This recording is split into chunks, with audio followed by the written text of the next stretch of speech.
My name is Eric Conrad. Welcome to my talk. A little bit about me. I'm a father, and I run a small company called Backshore Communications. And we do pen testing, incident handling, that kind of stuff. And lately, a lot of hunt teaming. In fact, my work shifted to mostly blue now. I probably spend 1/3 of my time red teaming, 2/3 blue teaming. Yeah, come on, squeeze in. Some other folks want to get in, so would appreciate that. There's an empty seat. Thank you. So I saw, Carlos's talk yesterday about purple teaming, and that's what I've been doing. We call it catch me if you can. If there's extra time at the end of a pen test, we'll do value add, where we sit down with their SOC and show them all the things they missed and show them the events to look at. And then if there's still time left, we'll come back in again, unannounced, and pretty much rerun the same thing we did previously, seeing if that was effective. And usually the second time in, same thing, they don't see it. And then the executives start asking hard questions about what the SOC's actually doing all day. And we always try to rescue that SOC and not have it get shut down, outsourced, etc. This talk was inspired by another talk I did. I do want to point out, this code's already on GitHub. You check it out. If you go to my site, ericconrad.com, the first hit is a copy of this talk. You can download the talk, the slides. You can download the code, download all the EVTX files that generated for this talk, and look at them. Even if you don't use my tools, use the EVTX files, ingest them into your SIM, see what happens. If the SIM says nothing, it's wrong. So all this stuff's online. I wanted this to be as actionable as possible, Monday morning value, and it's real easy, ericconrad.com, or just Google my name. I'm usually the first hit. And if you go there, there's a link to the GitHub site. And here's the GitHub site. So I was updating the code as of yesterday. I was watching some of the talks here on PowerShell and new techniques. And a talk tomorrow, Invoke obfuscation, that caught my eye on Twitter. And I've been updating the tool to catch this stuff. So I want this stuff to be as actionable as possible. Whether you use the tool or not, the techniques described can be used in many SIMs. All right.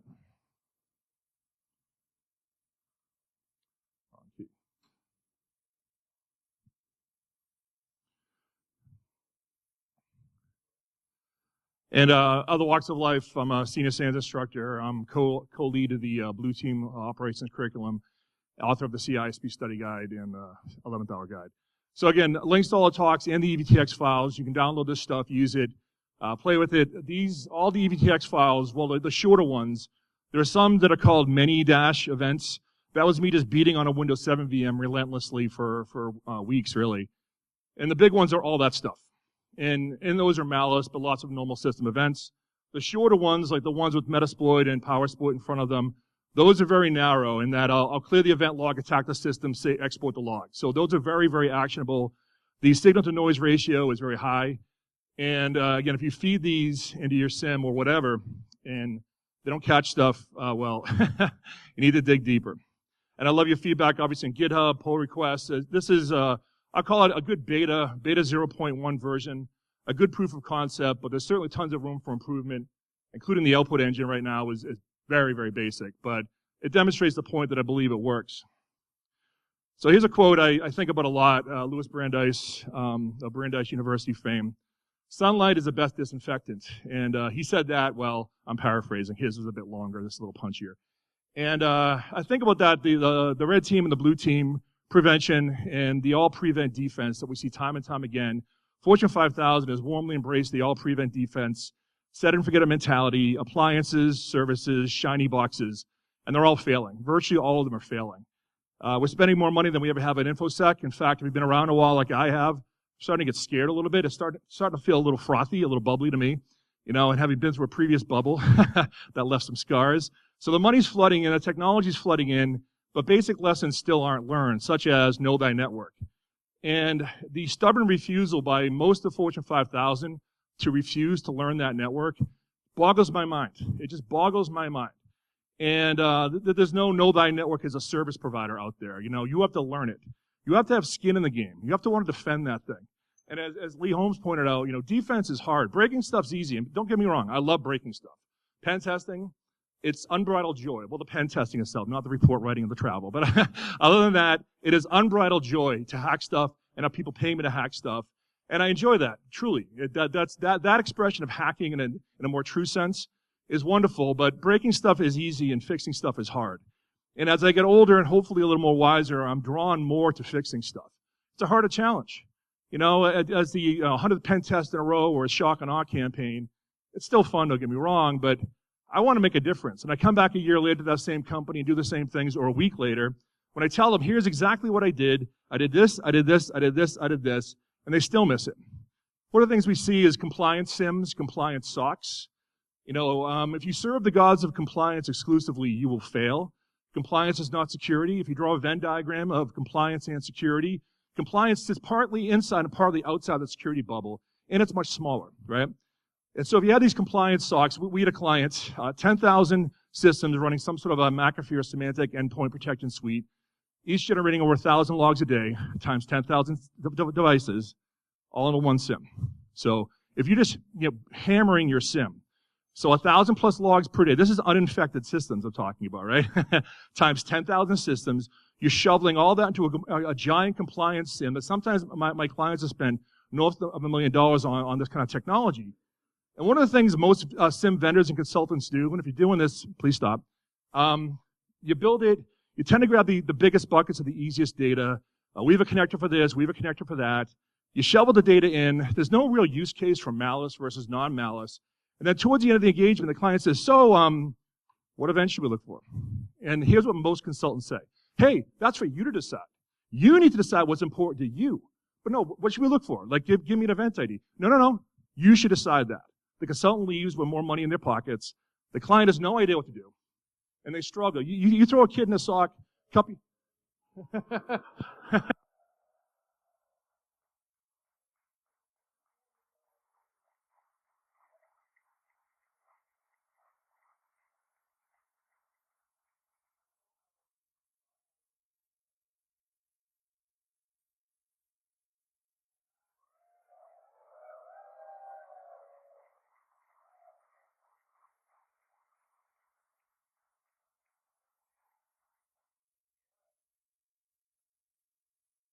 Hi folks, I'm Geek here. Unfortunately, audio drops out to about the 9-minute, 12-second mark.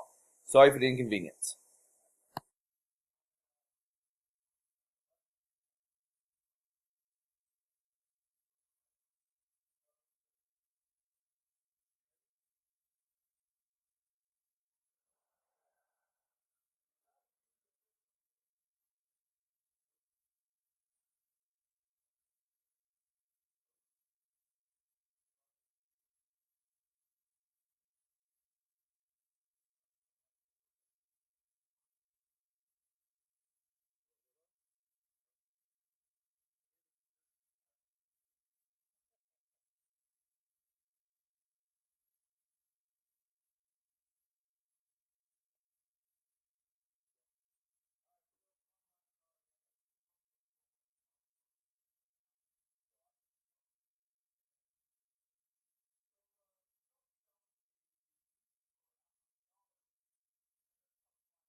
PowerShell team to the rescue. PowerShell team to the rescue. All right. Hey, online folks, I'm sorry, we had a layer one issue, so now resolved. So if you're online, I was just kind of freestyling on this slide. We didn't miss much. So these are the events you look for. So the talk that inspired this was that deadly events, and then we need to dig deeper, right? We need to go deeper and look deeper. It turns out Metasploit creates random service names like this because they're avoiding blacklisting. If it was MET SVC every time, some enterprising blacklisting vendor would blacklist that thing, right? So they randomly generated, but it turns out it's 16 characters long, upper, lower only, alpha only, right? And it's easy for a human to spot that, but I don't want a human to look at every service creation event, right? And you can look at all service creation events, but that's going to be noisy, right? So what do? We start looking for patterns. And luckily PowerShell, the Regex support is strong. I've been doing regexes for a long time. It is solid. It is not quite Perl strong, but it's Python strong, meaning it's still awesome, right? I think Perl is the best expression, old school, I know, old man Conrad. I know, my cold dead hands and all that. But Regex's support on PowerShell is robust. That's what drew me deeper down the PowerShell labyrinth, was the Regex support. I'm like, this is pretty awesome. A little unexpectedly awesome. Cool. And thus began my voyage of an old school Unix dude learning PowerShell. So we've seen an evolution of payloads. And as Lee pointed out yesterday, PowerShell isn't giving, it's all post-exploitation we're primarily seeing, right? So the vector, the exploit is in PowerShell. PowerShell is just there afterwards, right? And it's better than CMD, it's better than VB script, it's better than all that stuff. But saying malware uses PowerShell on Windows is like saying malware uses Bash on Linux. You know, it's there, it's the shell. It's an awesome shell, right? And so we've evolved now. The corporate antivirus solutions have like a goal line defense against dropping that fat EXE and running it. So all your corporate defenses, your typical preventive defenses, are like this goal line defense. Don't let that EXE drop. Watch for that thing. And that's a pretty easy use case. So the old native upload for Metasploit, right? And so now they're migrating to PowerShell. PowerShell because it's there. PowerShell because it's whitelisted if you are using whitelisting. PowerShell because it's used mostly, of course, by benign software. And there's not a lot of logging by default. Easy to fix though, right? And again, they don't touch the file system. They run a big long command like this. This is Metasploit's interpreter, dropping with the newer style PowerShell target. So if you choose target PowerShell, which is now default 0, it'll do this. And that thing is long, as you see. And once you see it, now you're not going to see this by default. However, once you turn on some additional logging, which I recommend, you will. And it stands out like the nose in your face. That is a base 64 encoded, well, first compressed, then base 64 encoded command line that it turns out is over 2,400 bytes. It does a bunch of stuff. It's a hidden window, no profile. Often we see this exact thing with CMD launching PowerShell, which is great actually because it gives us more visibility. You know, sunlight is the best disinfectant. Inevitably, our preventive tools will lag, right? Prevention will always lag the latest, greatest attacks. Because the only reason we have those preventive controls is attacks happen, they work, we study the use case, months later, years later, here's a tool, right? And here's a prevention. But what I realized, you have to be more nimble. And one of the things I'm very lucky at, I was talking to Randy Marchini, who's CSO of Virginia Tech University. I spent 2.5 years working at Boston University in the 90s. Every InfoSec professional would benefit from like a 2-year tour of duty at a .edu. You really will. You can't block it all. Stuff's coming in. And when you realize you have to be tactical, you have to be nimble. You know, compromise is not the end, it's the beginning, right? It's the beginning of the fight. And that fight to me is very, very interesting, right? So this is once you see it, it jumps out at you. So giant command, PowerShell launched by CMD. As I mentioned previously, compressed and base 64 encoded function. Once you unwrap all that, here's what you get.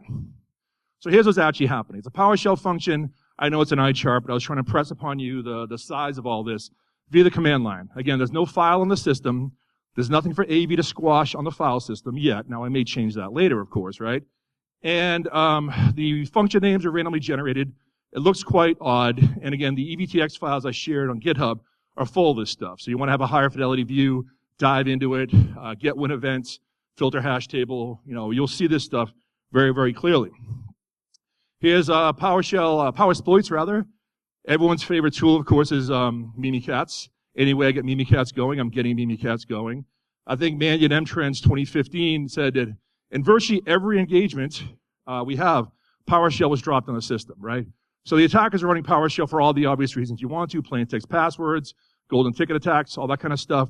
So we want to watch for this, and there's a couple of ways to do it. You can just do the net.web client, which is one way to leave no footprints, or less footprints. And it's a way to basically download a script and run it. And you might say, okay, if I see PS1 being downloaded, the problem is it doesn't have to be PS1. So below that is a short URL. It's actually, that's one of my web servers that I use, and I have a file called 17. It's not actually a redirect, it's an actual download. It's a file called 17 that contains a copy of Invoke Mimikatz. And so there's no PS1. It's a fairly short command, but it uses this NetWeb web client download string, which is an equivalent to, say, curl or wget or fetch, except on Windows now, native built-in functionality. So why the attack framework's doing this? It works, and it's pretty invisible. And you can get super advanced tools, and I love some of the advanced talks, but my mind keeps going back to where the rubber meets the road. What does my average client have? It doesn't have that special snowflake that John Strand referenced in last hour's talk, right? You don't have that magic snowflake. You don't have that ninja like me or you. You got an average person trying to get through a day, right? So what can I recommend for them? And we can say, oh, get Silence, get Sentinel-1, get Carbon Black, and they don't, they have much, much more basic needs, And I'm drawn to that problem, because everyone was there. At one point, I was a clueless noob, and everyone else was too in this room, right? And I'm drawn to that. And I want to help that person. I want that person to be successful, because ultimately, it's really not that hard. And that's what kills me. All these billions of dollars just flushing away, going to really bad places. Like, one of the things about cybercrime, where does that money go? Bad places. Bad things happen with that money. And I think about that as a moral issue. Most people don't, but I do. And I want to help that person. And so what recommendations can I make on Windows 7? Now, the easiest recommendation is say go to 10. Yes, of course. Yes, just go to 10. Okay, thanks. That'll be $10,000, please, and I'll leave. No, you're not being a good consultant by saying that, because my clients still have XP. Some do. But Windows 7, it's solid. It lacks some of the features that Windows 10 has. I have to give mad props to Microsoft for Emmet. Emmet's just amazing. You're not using Emmet, you're making a mistake. It's amazing. And Microsoft could have been all like, yeah, you want the new cool stuff? Windows 10.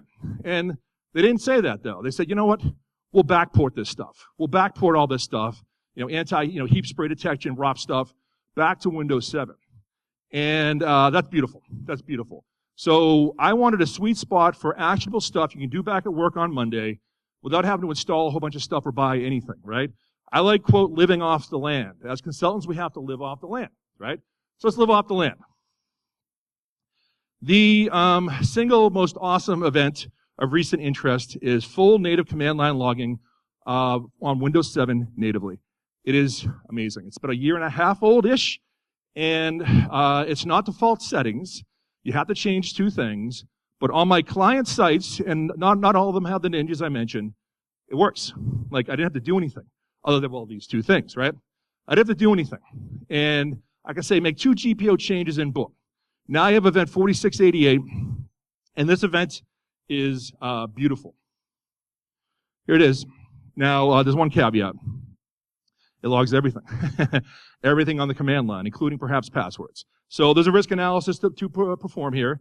It is a security log, so meaning natively, locally, you have to be admin to see that anyways. There should be an implied level of trust in a SOC. I believe there should be. As all of us, as InfoSec professionals, we are often privy to sensitive things. But you should turn this on, because the visibility it gives you is crazy awesome. And again, sunlight is the best disinfectant. Here's your sunlight, right? I was trying PowerShell Empire. I was trying PS Attack. Nothing. Like, nothing. And normally when you have a breach, the dwell time, I think, is 140-something days per Mandiant in 2016. Dwell time, of course, how long the attackers are on your network before someone else tells you 2/3 of the time, right? And 140-something days. And normally when you go in and look at that stuff, post-incident handling, how do they know it's 142 days? Yep, there it was. This minute, this second, click, etc., right? Well, what if there's nothing there? Now, again, this is post-exploitation. So something bad already happened. The box was unpatched, user clicked, whatever, layer 8 strikes. But then afterwards, a lot of this post-exploitation is actually invisible. And 4688 gives you that sunlight. It lets you see this stuff. It is, in my opinion, the best event. If you put a gun in my head in a SOC, hold on. You put a gun in my head in a SOC and say, you only get one event. I'd say 4688. Yes, sir. Yes. Is that available on servers too is a question? Yes. Yeah, it's pretty amazing. A lot of people don't know about it. It's newer, year plus. But Windows 7 Plus has it. In fact, again, there was a patch about a year plus ago, but all my client systems, as long as they've been patched in a year, if not, different discussion, obviously. Yeah, it's amazing. Do consider the risk of exposing data this way. But in my biased opinion, it is well worth that small risk to get the visibility you want. So you're doing that. What do you look for? Really long commands. And the beauty of really long commands, it's not a signature. It's behavior, you know.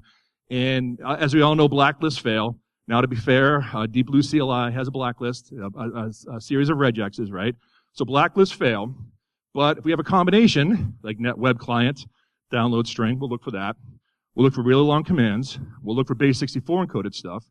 We'll look for base64 compressed and base64 encoded commands. We'll look for use of the C# compiler and the cbtres.exe, heavily used by PS attack. PS attack is invisible until you do this, and then it's everywhere. It's blatant, it's loud, right? It is herd of elephants loud. The Windows scripting host, command line, C script, run DLL, the usual menagerie of malware. And the beauty of this is pen testing tools do this. You know, I said on John's talk last hour, and he said, listen, most of these tools detect pen testers, which is cool, but guess what?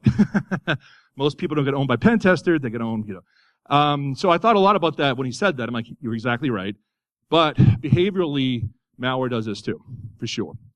And again, this gives you the necessary sunlight. I think if you had one command to look at, one event type to look at, this is the one to look at. You can also do PowerShell logging. Now again, my use case was Windows 7 because I wanted it to be actionable for my clients. And Windows 10 is awesome, as I said. Unfortunately, PowerShell 2 on Windows 7 with very little logging. If you go to PowerShell 4, you get better logging. You go to PowerShell 5, even better logging. PowerShell 4 is good enough, actually, for me.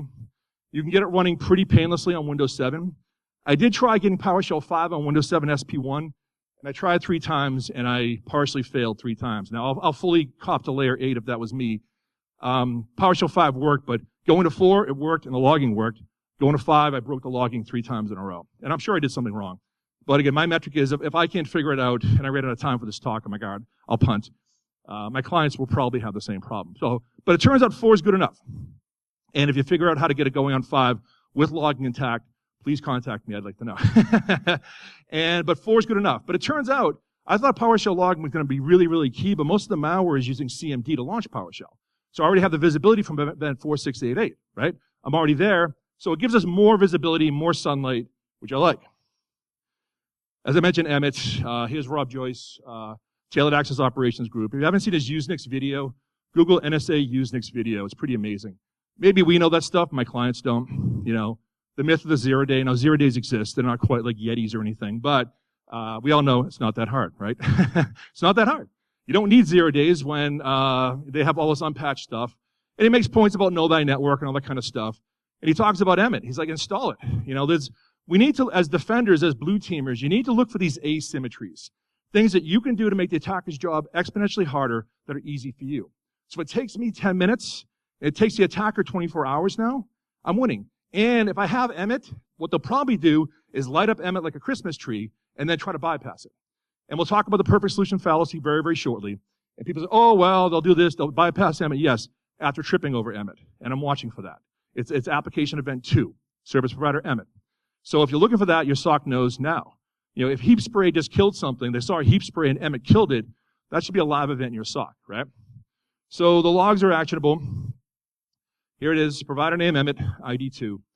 And when I give PowerShell examples, because that's what they are here, clients like, yeah, I use Splunk, I use ArcSight, fine. Security log, application log, sorry.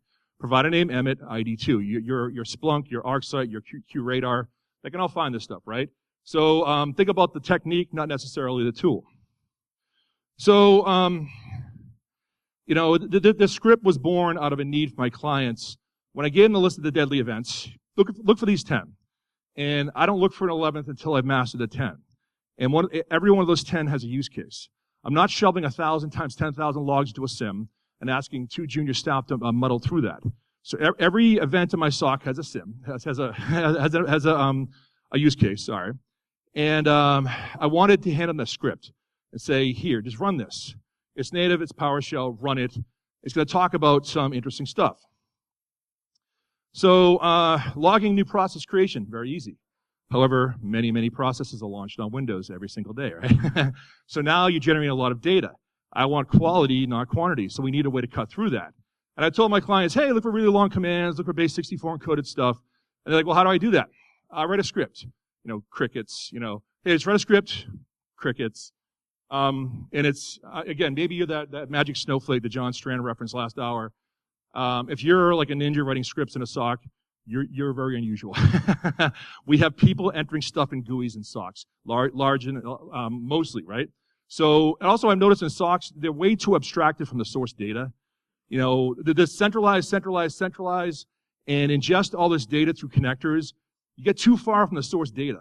Like most SOCs don't have full packet capture because full packet capture doesn't centralize easily, And so they actually reject it because it's in this one box, or not, right? Either it goes in that box or we don't look at it. So you end up rejecting perfectly good data. So I like to always make sure someone in your SOC is closer to that data. Now maybe a junior staffer entering, ArcSight queries, but a more senior, experienced person, a blue teamer, they should be close to the data, right?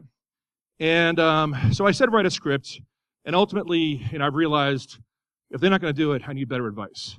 So I said, I'll write the script. It was an odyssey. It was a learning journey, right?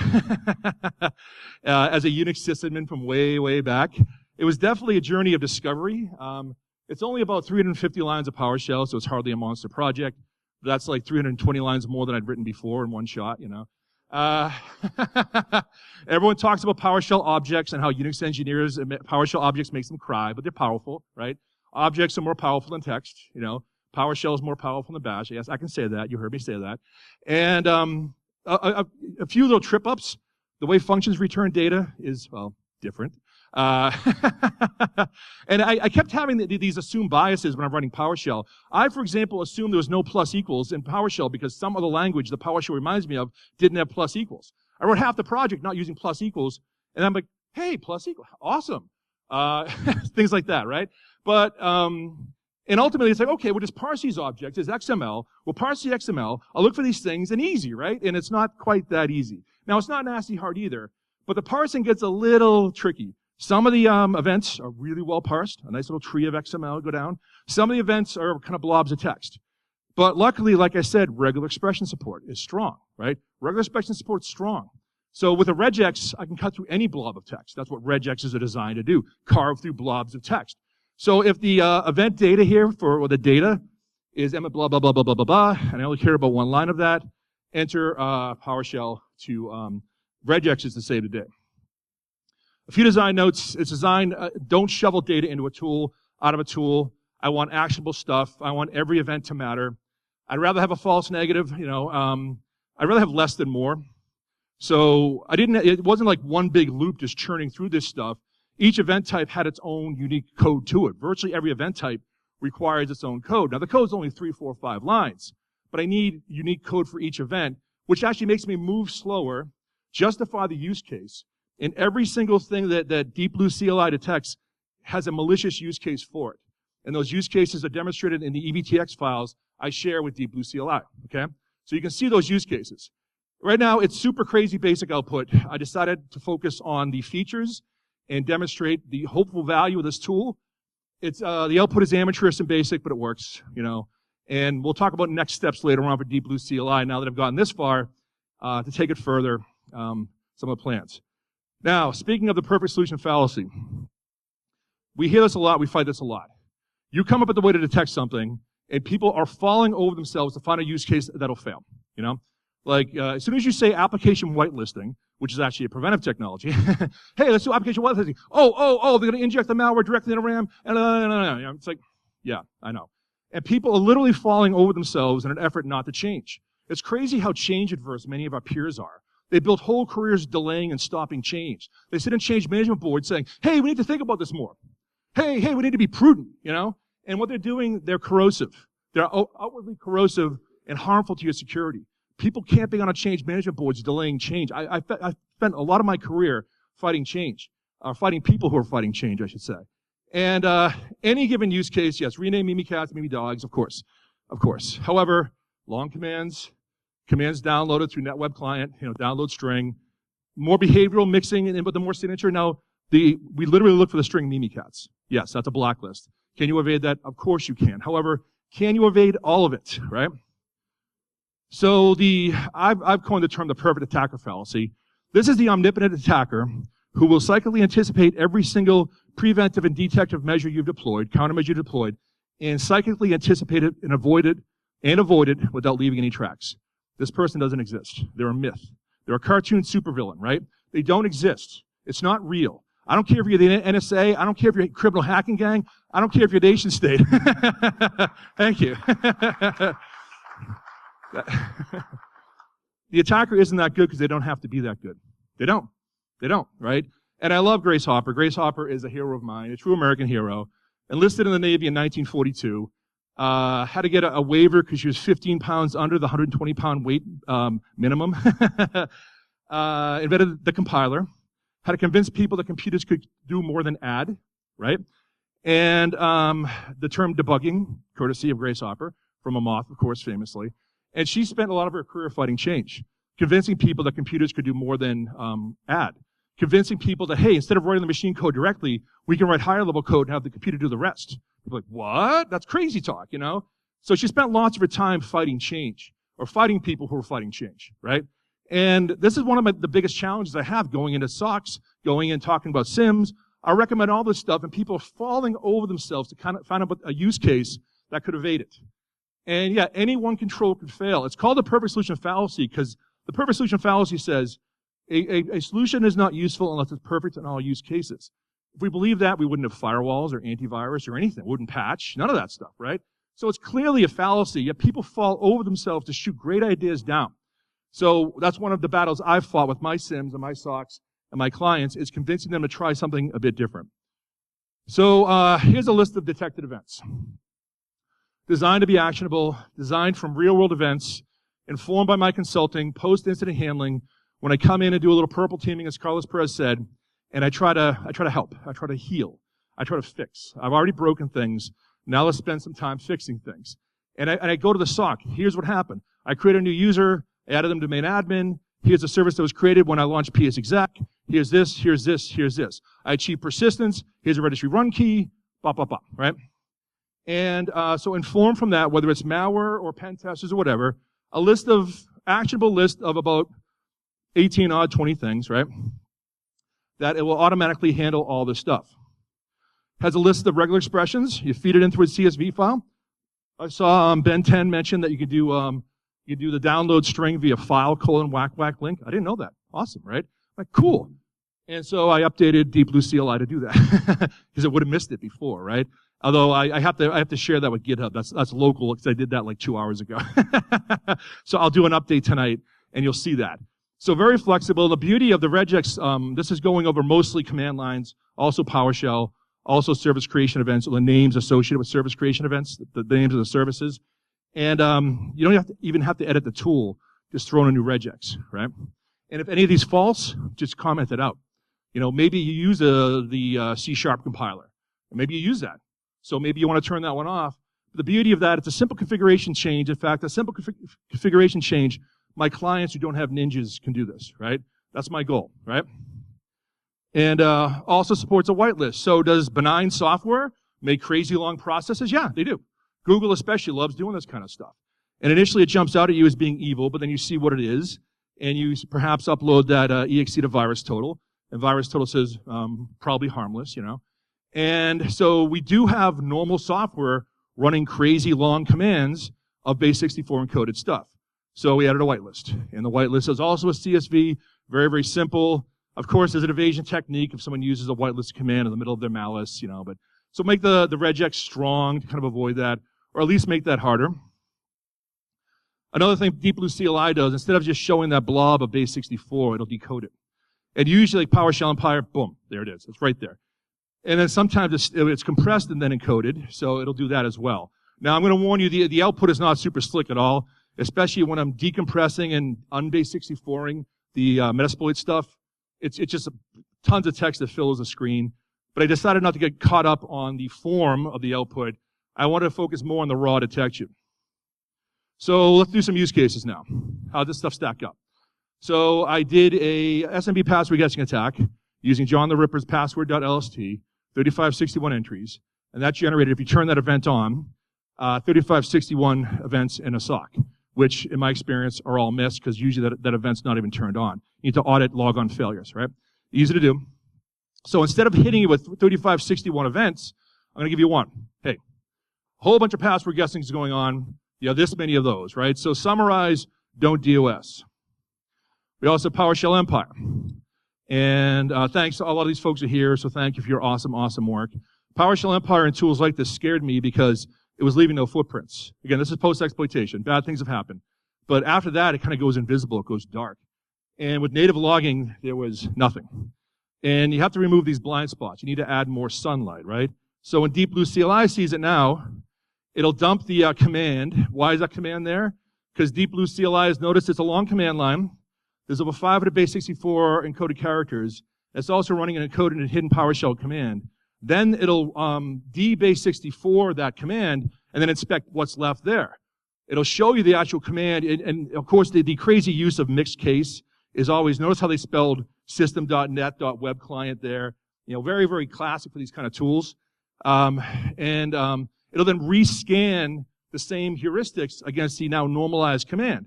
It says, oh, in addition to all the things I told you before, it's also using NetWeb web client download string, and they're setting a user agent on the command line, which is usually not a good thing for you, right?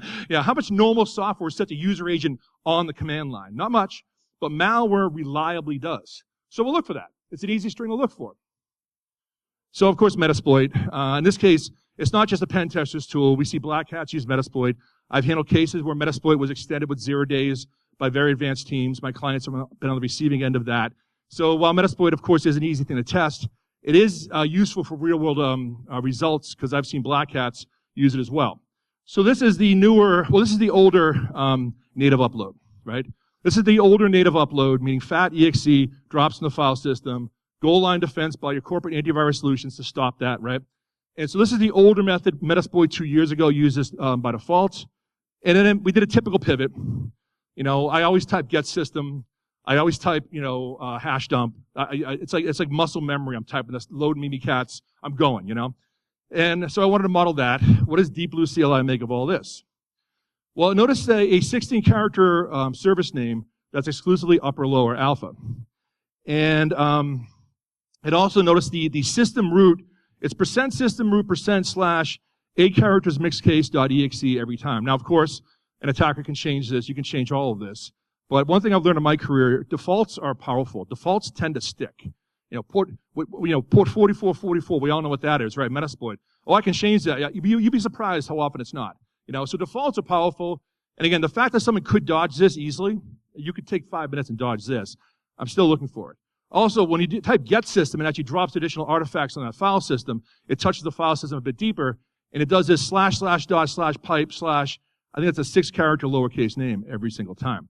Now the name changes, but it's 6 characters lowercase every time. So we'll look for that. Now we'll do the newer, more modern PowerShell target, right? This is the more powerful one. Doesn't touch the file system.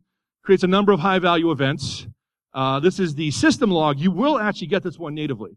No additional configuration needed. Notice that service file name there. So this is a typical event, 7045, and the service file name is crazy, crazy long. Then, of course, it's base 64 encoded compressed. We unwind all that and show you the results. Plus our new friend 4688 with similar goodness there once you start logging that event. We also have PowerSploit. PowerSploit, of course, launching Mimikatz. Again, in almost every pen test I do, if I've gotten in, if I can run a Mimikatz, I am. Every black hat, white hat I know does that. So we do need to look for that behavior. And so through the NetWeb, NetWeb client download string, it spotted that. It also spotted Mimikatz itself. Now, the first one's using a short URL, as I mentioned. So, and then if I use the actual PowerSploit from the GitHub site, it triggers a couple other things, including the use of the word PowerSploit and the use of the invoke-mimikatz.ps1. And, you know, as far as dodging this stuff, in the wild, no one is right now, because hardly anyone defends this way. You know, this is not hard. This is just different, you know. And if a day comes where this tool is so successful that all the black hats start dodging it, well, you know, I guess that's good and bad. But I don't think it's coming anytime too soon. And again, defenders can more accurately match the attackers. Our preventer controls necessarily will be more conservative. Our detector controls could be more aggressive. And I've been doing this for a long time. and I've always been able to go toe-to-toe with the attackers, at least on the defense side.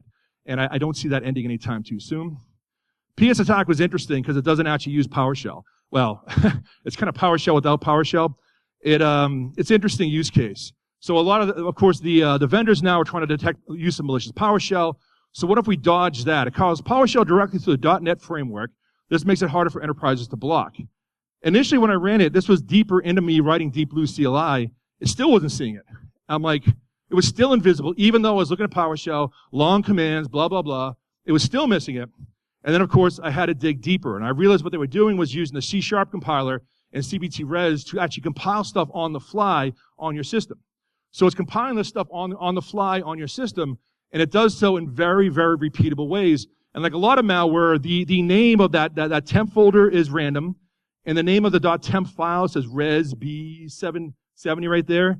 It's always the same length, but it's randomly generated name, right? So we start looking for that. We say, hey, by the way, someone's using csc.exe, and also, down the bottom now, they're doing it as PS attack would, right? So PS attack was interesting. And hot off the presses, a little glimpse of the future. Tomorrow, I noticed this on Twitter, Invoke obfuscation. I'm like, ooh, shiny, cool, I need to look at that. And I tried to download it. It's not there yet. It will debut tomorrow. So I thought it'd be cool yesterday to detect a tool that hasn't been released yet. So that's what I did here, okay? Because, hey, go big or go home, right? So I'm looking at this, I'm like, ooh, shiny, and regexes to the rescue, right? Now, you want to be careful with regexes. Regexes, they're like angry gods. Don't anger them, okay? Because if you anger the regex gods, they'll consume all CPU and destroy your system, okay? So I'm like, oh, that's easy. I'll just do a regex with like a parentheses, star dot comma, and then more than, say, 20 of those. And I hit enter, and it's like, well, that's taking a long time. And I'm like, click, click, click, clickety, clickety, click. And four virtual CPUs all consumed, I'm like, and this is yesterday. And I'm like, I just broke my tool. It's like, thump, thump. Thump, thump, thump, thump, thump, thump. I'm like, I'm so screwed, right? Here's a cool tool that doesn't work. All right, thanks, folks. See you later. No, because I hadn't changed the code, but I changed the regex. I'm like, oh, the regexes are destroying all worlds. Okay, so I did a simple cop-out. Now, if you see this code have an improvement, I'm willing to bet there's an improvement. I just took the string, and then I took the string, removing the pluses, and I compared the two strings. Real easy on the CPU, not super leak coding regex style, but it was a breeze on the CPU, and it works. So now I've got to test the tool that hasn't been released yet, right? So here's a stock, total shout out, since I'm using his technique, I'm detecting his technique before he deployed it. At least I can do is give a shout out to his talk. So check it out at noon tomorrow. And I also need an exploit, and I don't really have an exploit. So if you're wondering what I'm thinking about as I try to type a screen full of data, this is what I'm thinking about here, okay? So I'm just typing stream of consciousness because it's late last night, and I want to go see dual core. And I just typed for a while. That's all true, by the way. And AD&D for the win. Yes, yes. Dungeon Masters unite. Unite. That's right. The original AD&D, please. Come on. All right. And so it detected it, right? As you see here, I kind of flew by that slide because I was excited about Dungeons & Dragons. Sorry. So it said long command line. Now, to be fair, I would have detected it either way based on the length of that command. So out of the box, DeepBlue CLI would have spotted that. But I decided to add the additional logic of pluses. Now, there's a lot more than pluses in this command, of course. There's all kinds of stuff in there. There's single quotes, there's double quotes, there's backticks, there's everything. However, I thought if it's all stitched together with pluses to obfuscate, I'll just look for the pluses, right? So it noticed over 25 pluses as well. So I was pretty happy that I believe it would have detected this tool. I won't know till tomorrow, but I believe it would have anyways. And then with the added code, yet another obfuscation technique is now reliably detected. All right, so next steps and then a demo. So like I said, the output's crazy basic, admittedly so. And next step is to separate the detection engine from the reporting engine. I think that makes sense. So have the raw detection. That way you're not tied to text or CSV or whatever. And have the raw detection and be able to feed that into other tools. And then the reporting engine, which will work off of that. I already talked to Justin Henderson about integrating into SoftElk. If you're not familiar with SoftElk, that's a blue team and forensics, network forensics distro based on Elk. And a lot of the biggest sites, when they outgrow their SIM, when you're handling terabytes of data, petabytes of data, that's Virginia Tech University, there's no commercial SIM that actually scales that big, but Elk does, right? Elk does. So we're seeing a lot of work move towards ELK now. And Soft ELK is again, network forensics and Blue Team distro. And I've already talked to Justin Henderson, who's one of the developers there. And he actually reviewed my talk, caught a few typos, and said, hey, I'm putting this in Soft ELK. I said, you be your own bad self, man. Do it, right? So I will work on him with that. And another thing I have is I have a domain that's 15 years old that I used to use for email, and then I got a Gmail account and I stopped, right? And but I have back when you ran your own mail server, and some of you probably still do, but I had like a 15-year-old domain. The MX records have been disabled for like 10 years, but it had been exposed to every spam list out there. So just for grins, I turned the MX record back on, and in 60 seconds, I had like 5 pieces of malware roll right in. So I've been spooling that stuff up for about 4 months now. And my next step is I'm going to sit down with the clean Windows 7 image, channel my true inner user, and clickety-click on all the things, right? Yes, I agree, of course. I have antivirus. My PC's infected. Oh, no, click here, yes. And I'll install remote helper object. I'll do all that kind of stuff, and I'll channel my true CFO, and I'll do all those things. And and then I'll see what's lying beneath, right? And so I didn't have time to do that for now, but I think we have good enough stuff now. So the next stage, the stage 1 was a heavy focus on pen testing tools, and I'm mindful of what John Strand just said. Phase 2 for the detection is a whole ton of malice, actual raw malice, and then seeing what it looks like there. I think DeepBlue CLI do pretty well behaviorally. I think there's definitely room for improvement. So kind of a two-phase approach of separating the detection engine from the reporting engine, and also, again, more actual malice, more use cases. And every step along the way, if I find something that works, we'll update GitHub. I'll drop a new EVTX there as well. That way you can ingest it in your tools and check it out as well. All right, so, hey, what could possibly go wrong? All right, so, since my microphone already broke, I am tempting the demo gods for sure. So I'll keep it kind of short here. So, you can't see that, of course. So here's DeepBlue CLI. And it can process the security log, depending on the size of the log. It may chunk along for a while. And while that's going, I can type some other stuff here. While you're looking at that, okay, it's back. So here is the live security log. Many, many bad things have happened to the system, of course, right? I've been naughty. I've been a bad boy. And this poor Windows 7 system did nothing to deserve any of these things. And again, the output's a bit, this is me testing Invoke obfuscation by setting lots of pluses at it, just to see if I could detect that. This is me testing that string I sent earlier. This is me fixing some typos in that string. And because you're going to type a long, crazy diatribe, you should at least be syntactically correct, right? I think I owe it to everyone to do that. And you can also give it a log name. I can do -log system. And it'll go to the system log. You can also give it EVTX files. So I'll go EVTX/PO, whatever. PowerSploit, that's the security log, by the way. That's PowerSploit from the security log. And again, here's a base 64. Here's a decoded base 64, et cetera, et cetera, et cetera. You can feed it. I got a whole bunch of use cases in here. Metasploit, whatever. Share with the security log for a native target. Pretty brief there. That's the security log. You can also look at the system log, et cetera. So you get an idea here. I'll leave it on that for my demo because I've got this far without blowing up. So I'll call that good. And I'm pretty excited about it. And I'm pretty excited to be at Derbycon. And again, I'd love your help on this stuff. It's open source license, all that kind of stuff. So I'd love to get some more collaboration going on that. And how we doing on time? I think we're good. So yeah, that's good. Thank you, folks. Thank you very much.